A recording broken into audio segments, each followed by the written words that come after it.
My name is Jamal Roberts. I'm 26 years old, and I'm from Meridian, Mississippi. Jamal Roberts! On a quiet Sunday night, whispers turned into a roar as American Idol's Season 23 champion Jamal Roberts stepped in front of his smartphone camera to deliver a confession that would shake the entertainment industry to its core.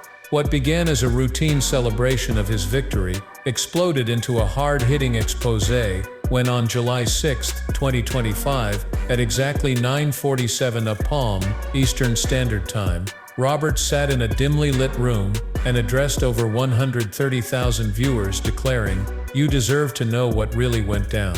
In that grainy livestream, he forcefully rejected the rosy narrative broadcast to millions. "He did not win American Idol the way you think I did," he said, accusing producers of scripting not just his performances but his emotions, his wardrobe, and even his interactions on and off stage. Within seconds, the chat froze. Minutes later, the broadcast was cut off, vanishing from his own account under disputed circumstances. Screen recordings soon spread like wildfire across social media, triggering global headlines, trending hashtags such as #JamalExposed and #Idol manipulation, and producing front-page questions in Variety, who called it one of the most honest confessions in reality TV history, and Rolling Stone's feature, "Did American Idol just get exposed from the inside?"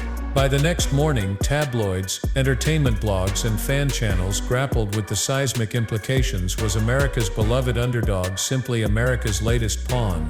This shocking live admission set the stage for a deeper inquiry into the behind-the-scenes forces that propelled Roberts from an obscurity-stricken Atlanta church choir to the Idol throne. An astonishing trajectory, now shadowed by allegations of favoritism, voting irregularities, and a contract so broad, it threatened any artist's right to speak out. In the days that followed, networks quietly canceled his press tour, labels withdrew their offers, and fans launched a Change.org petition demanding transparency. Yet through the uproar, Roberts stood firm.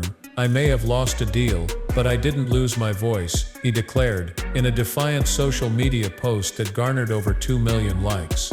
What began as a crown-winning moment morphed into a cultural reckoning, one that forces viewers to ask whether the narrative we see on screen reflects reality or carefully crafted illusion. Jamal Roberts' journey to the Idol stage began far from Hollywood's polished studios, in the worn-out streets and humble church halls of West Atlanta, Georgia, where he learned early that music was not a luxury, but a lifeline. Raised by a single mother juggling 3 jobs, Roberts grew up without access to elite vocal coaches or industry connections. Instead, he dissected YouTube tutorials, mimicking soul legends such as Marvin Gaye and Prince, until his voice resonated with raw authenticity. He first sang for spare change on cracked sidewalks, turning passers-by's curiosity into applause, and honed his craft in the echoing halls of Mount Zion Baptist Church, under the stern yet supportive eye of Pastor Reggie Walker. Despite his undeniable talent, Roberts nearly never made it to American Idol auditions. His cracked iPhone and a single borrowed shirt stood between him and the initial tryouts in Nashville. After missing his first local audition for lack of gas money, a GoFundMe campaign started by a family friend scraped together the funds he needed, enabling him to walk into the Hollywood Week qualifier with nothing but jeans and a shaky dream. "I knew I didn't look like the usual Idol winner," he told backstage reporters. "I wasn't polished, I had a story, not a brand." That unfiltered honesty and underdog aura struck a chord with viewers, planting the first seeds of what would become a meticulously curated narrative. Yet as Roberts' backstory circulated, questions emerged about how such an obscure church singer could capture the industry's full attention, and whether the authenticity that fueled his rise would survive the glare of national fame. The turning point arrived during Hollywood Week, when Roberts delivered a soul-stirring rendition of Sam Cooke's "A Change Is Gonna Come" that brought Judge Katy Perry to tears and prompted Lionel Richie to declare, "That isn't just talent, that's purpose." In that moment, cameras pivoted to capture every nuance of his performance. The trembling breath, the lifted chin, and the raw vulnerability that contrasted starkly with the show's usual spectacle. Social media clips of his audition flooded platforms within hours, generating more than 1 million YouTube views and propelling Roberts from near unknown to frontrunner overnight. Behind the scenes, insiders revealed that producers had already flagged him as the season's narrative centerpiece, issuing a directive that every episode must feature Roberts no matter how brief the segment. From extended backstage interviews to cinematic slow motion of cheering crowds, the editor's choices amplified his presence while relegating other equally skilled contestants to the cutting room floor. Viewers loyal to competitors began to voice suspicions of editing bias, citing inconsistent judge feedback and disproportionate airtime as evidence of favoritism. Yet the public's fascination with Roberts' compelling origin story and commanding voice proved irresistible, building rapid momentum that the show's producers undoubtedly recognized and strategically fueled. As Roberts advanced through the live shows, subtle anomalies surfaced that would later feed the controversy.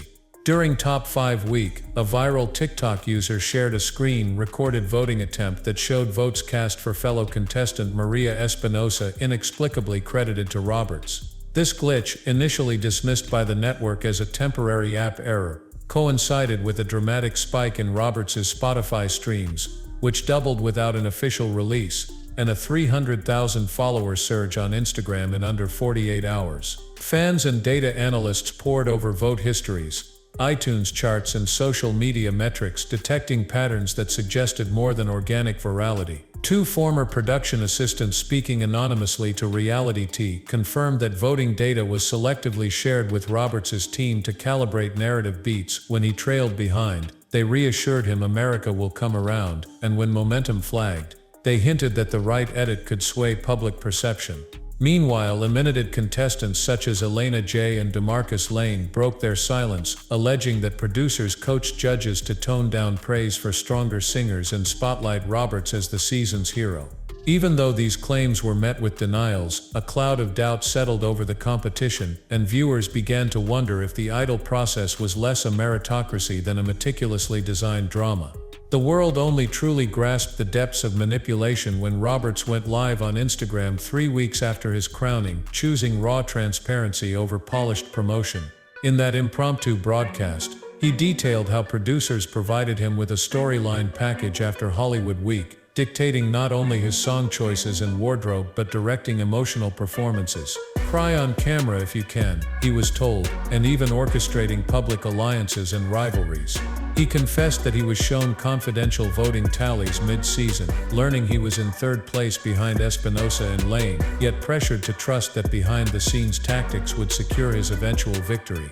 His taped voice trembled as he explained, "I should have walked away, but I was scared."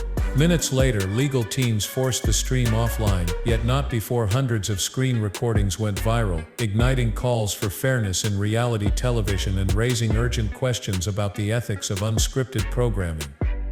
Beyond the manipulation of votes and edits, the intense pressure took a devastating personal toll on Roberts. According to people close to him, he suffered debilitating panic attacks and was prescribed medication to cope with stage anxiety.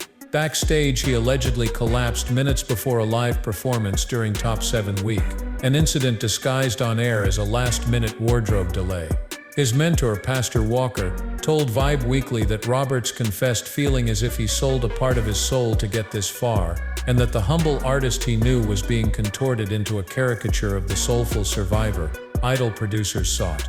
Leaked text messages from a former contestant's burner account revealed instructions to Roberts to avoid discussing sensitive topics such as race, class, or faith, contentious subjects he had planned to address in a tribute performance. Robinson's internal struggle between authenticity and expectation transformed what should have been a triumphant ascent into a personal crisis, culminating in that confession livestream that revealed reality TV's emotional cost. In the aftermath of Roberts' public dismantling of the Idol machine, the entertainment world recoiled. Major morning and late-night shows quietly scrubbed his scheduled appearances. Good Morning America removed him from its lineup, and The Kelly Clarkson Show cited scheduling conflicts in pulling his segment, despite tradition dictating a champion's victory tour. Industry insiders spoke of ABC's legal team exerting pressure on network affiliates to avoid commentary that could damage the Idol brand, while a leaked memo instructed stations to steer clear of Roberts' story. Simultaneously, Roberts received a cease and desist letter from Fremantle Media, alleging breach of a broad non-disclosure agreement signed during Hollywood Week, an NDA so expansive it threatened any further disclosures about his experience. Faced with the prospect of legal action and blacklisting, Roberts confronted an impossible choice: silence his truth to preserve a career or continue speaking out and risk everything he had fought to achieve. As label offers from Columbia Records, RCA and Interscope evaporated within days of his confession, Roberts watched his debut single, slated for release on Hollywood Records, disappear from streaming platforms without explanation. Social media reactions were polarized. Some fans decried the industry's apparent retaliation, while skeptics dismissed his revelations as self-serving. Yet Roberts refused to retreat.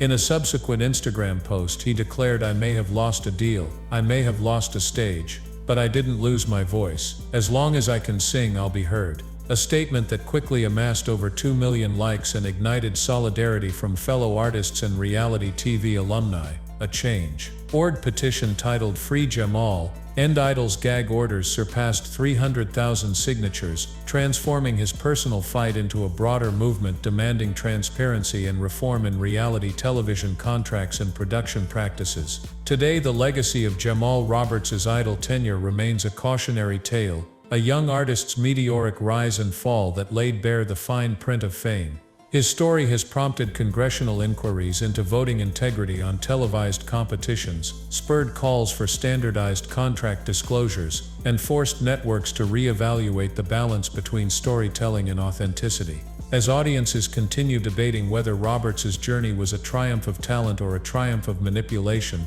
one fact stands indisputable: his choice to speak truth to power altered the narrative of reality television, reminding viewers that behind every edited victory lies a human being whose voice deserves to be heard, unfiltered, uncompromised, and unmistakably real.